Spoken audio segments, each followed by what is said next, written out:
Hello everybody and welcome back to Norwich Talk for another transfer rumour video. Now, the first thing I want to do in today's video before we get into it is outline the rules for these transfer videos. Not that you really care, but I'm going to outline them nonetheless, so there is this sort of bookmark in terms of before the summer and before you get an absolute wave of transfer rumour videos. Now, there are a couple of rules in terms of whether I decide to make one or not and whether I expect you to believe what I say, essentially. One, is the transfer realistic? If it's not realistic, I'm not going to make the video. I don't think you'd be interested in that story because, you know, it's not really generally a productive exercise. Two, does it excite me? Does it interest me? If it does interest me and excite me, I'm going to make the video. Whether I think it will actually happen or not, I think, you know, there's a bit of a grey area in between the first and the second rule that I will explore. And three, it really does depend on the source in terms of whether it's credible or not. You'll often see me refer you to the Pinkin because the Pinkin tend to report fairly sort of reliable sources. So that's sort of, they're the rules, and I'm going to relax it a little bit more from last year. Last year I only made a video when I thought the transfer was definitely going to happen, whereas this time around I think because I want my football fix, and I'm sure you're the exact same, which is probably why you've clicked on this video, I'm going to sort of, again, delve into that grey area of, is it interesting, will it happen? So they're the rules. Second of all, before we actually get into today's video, my task for today is to keep it under 10 minutes because I realise these transfer videos have been very long, so it's not going to be very much my opinion, which I'm sure you're glad to hear. But second of all, I encourage you to go out and buy this. Along Come Norwich, issue 5 of the fanzine. It just looks remarkable, doesn't it? And now I picked up a bundle. I think this was £12 for issues 2 to 5, which is just ridiculously good. And good old John Punt, shout out John Punt, chucked in some stickers which are in a bag now, which I can't actually get out, which was a bit silly. But yeah, go and get that. That money, the profits, I believe, go towards the flag pots and, you know, all the goodness that Along Come Norwich get up to. So I very much encourage you to go and get that. Right, Joshua King. Today's video is going to be facts only. Maybe I'll give a little bit of an opinion at the end, but we're going to go through what we know because I've done a bit of research on him last night. He's a player that the potential transfer is a bit contentious in the idea that some people do, some people don't. I think it's very much a 50-50 split. I've seen people say no, too expensive. I've seen people say Timu Pukki as an example of why on a free it would be a very good deal. But we're going to go over what we know about Joshua King. So let's just dive straight into that. He's 29 years old. He's a Norwegian international, and he's a striker winger type player. So the first immediate thing there is why I think Norwich City would potentially sign Josh King, as they are looking at that sort of winger who can play up front role, and Josh King fits the bill perfectly for that, which potentially is just agent talk and the agent knowing that, so maybe he's sort of drumming up a bit of interest there. But that, first of all, that makes sense. Now, he spent the last 5 years at Bournemouth, and recently in January he moved to Everton, and he's set to be released by Everton. They agreed some sort of deal where I think it was like a trial essentially for Josh King, and he hasn't done very well at all. Not that I think that's particularly fair, because, you know, he's not really played much this season, so he's not had a chance to get going. He's right-footed, and he is 180 centimetres tall, which I believe is 5'10", something like that. Next up, we've got, it would be a free transfer. So again, I'll stick that up on the notes next to me. That's the most important part, a free transfer.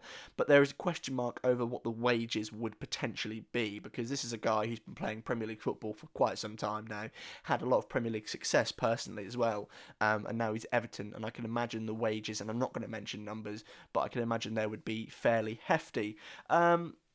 If you look at this season specifically, before we maybe look at a bit more of his history, he's missed 18 games due to a few reasons. One, quarantine was the described thing, so I assume he had coronavirus. A thigh problem and a back problem. Now, that thigh problem has been recurring throughout the past couple of years, so maybe that's worth remembering. Yeah, I've got it here. Recurring ankle and thigh problem over the past seasons. So that's not great, is it, in terms of a recurring injury? 29 years old, Norwich City not wanting to get an injury-prone player, because the reason we're signing players is to avoid what we had this year and last year. Obviously, it was a lot more catastrophic in the Premier League, wasn't it? And if we look before this season, so I've got here in front of me, Bournemouth. Before Bournemouth, he wasn't very prolific. That means, so he played at Blackburn, he played at a bunch of German teams, played for Man United a couple of times. I think he spent some of his youth career at Manchester United, and I think he scored in over 50 games at Blackburn only 3 goals, and to me that suggests that's when he was playing out wide. That's when he was a winger. He was signed by Bournemouth, and since then he's played 172 Premier League games, 48 goals, 15 assists. Yeah. I think that's quite decent, to be honest with you. That's not actually that bad for a team in Bournemouth who were never really venturing beyond mid-table, were they? There was the old Bournemouth fairy tale, what have you. The two most successful seasons he's had were the 16-17 season and the 18-19 season. In the 2016-2017 season, he scored 16 Premier League goals, which is remarkable, isn't it? That's 5 more than what Teemu Pukki got in his first season. That's a very good return. In the 18-19 season, so that was the season Norwich got promoted, he scored 12 goals. He scored 17 goals in 54 caps for Norway, which I don't know in terms of where that ranks in terms of Norway's top goal scorers, but that's very, very good at an international level. We always talk about the value of international experience, regardless of the country you represent. I've got here as well, which I think it blends this idea of a striker and a winger. In the 2016-17 season, so we're talking a while ago now, he averaged 0.8 key chances per game. So that's nearly a key chance per game, which for me is a very impressive stat. I know there's maybe a bit of a divide on how important that sort of stat is, but it's impressive to me nonetheless. In 18-19, that improved to 1.2. I can't help but hear the year 18-19 now. 2018 to 2019, that improved to 1.2 key chances per game. So there's a creator there as well, which again, we talk about that grey area between a striker and a winger. He would definitely fit the bill at Norwich. Now, in terms of that success in the Premier League, I think that's pretty decent. Last season, obviously, well, again, I should say 2 seasons ago, Norwich City and Bournemouth got relegated, didn't they? And Watford, of course. And that was an injury-stricken season for him. It was kind of unlucky. This season, he's been injured more. I think in the 2019-2020 season, he scored 6 goals and 4 assists. So as you can tell, it wasn't as prolific for him. So I do just want to talk about some heat maps as well now quickly before we almost wrap up, in terms of in the 16-17 and the 18-19 season, his most successful seasons when he was playing as a striker, the heat maps were more spread out. So again, that means when he's playing up front, he's having more success. That's simple. That's very clear to me. I'm not going to throw the heat maps on the screen purely because I think if I add more layers to my Premiere Pro track, it will melt my laptop.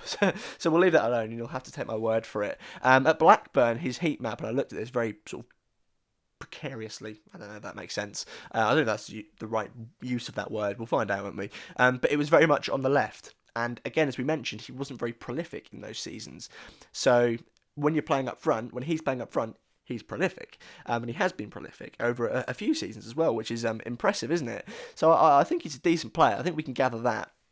He's been linked to many, many clubs over the past 2 years, especially. I think the most noticeable club there on the list being Manchester United.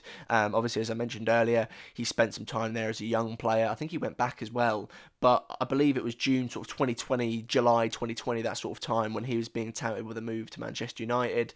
That didn't pan out. Man United went and got Edison Cavani, and now they're in a European final. So, I think Man United have done all right without not getting him. And the last things I'm going to mention are his strengths and weaknesses according to WhoScored.com. Now, I don't know if I trust these. I know a lot of people do. I know Connor said to me as well it's a very useful thing. So I'm going to read it to you nonetheless. His strengths are listed as aerial duels and dribbling. Dribbling makes sense to me immediately because winger, striker, you'd expect him to be good at dribbling, wouldn't you?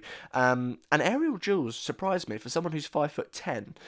So that's just a bonus, I guess. But weaknesses and where I think this is maybe where I don't like the idea of him. Again, the idea, we don't know how true this is, but it's holding on to the ball and defending. Holding on to the ball, I don't really have an issue with. Teemu Pukki's game isn't hold-up play, is it? It's get in the box, finish, pass. That's very much his game. It's not hold the ball up. He's not Grant Holt, is he? But the thing maybe this is a luxury, but it's defending. And that turns me off a little bit.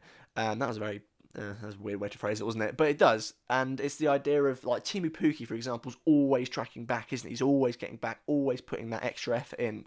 And maybe I'm just used to that. Maybe that's not what every striker does nowadays. Every successful striker, I mean, anyway. And Teemu Pukki's obviously been very successful. But we've also had the luxury of him.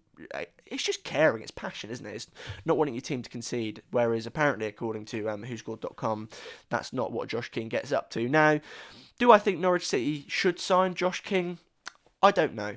nor do I care to explain why I don't know. I'm going to very much leave that up to you and to your interpretation, because this video is very long, isn't it? I don't know if I failed at keeping it under 10 minutes. But that is all we know about Josh King. Again, go and get yourself some of these.